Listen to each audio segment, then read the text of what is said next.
RCB ವಿಜಯೋತ್ಸವದ credit ಪಡೆಯಲು ಹಂಬಲಿಸಿದ ಜನವಿರೋಧಿ ಕಾಂಗ್ರೆಸ್ ಸರ್ಕಾರವು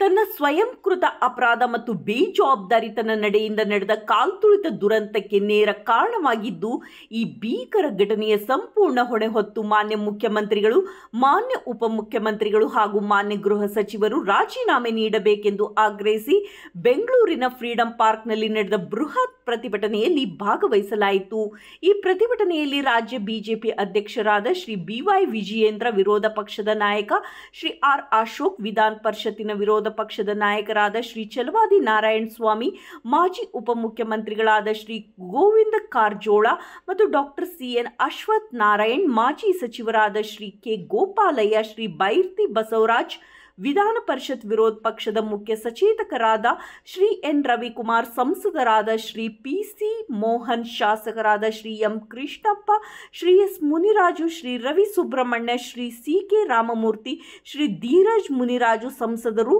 ಶಾಸಕರು, ಪರಿಷತ್ ಸದಸ್ಯರು, ಮಾಜಿ ಶಾಸಕರು, ಪಕ್ಷದ ಪದಾಧಿಕಾರಿಗಳು, ಕಾರ್ಯಕರ್ತರು ಮತ್ತು ಗಣ್ಯರು ಉಪಸ್ಥಿತರಿದ್ದರು.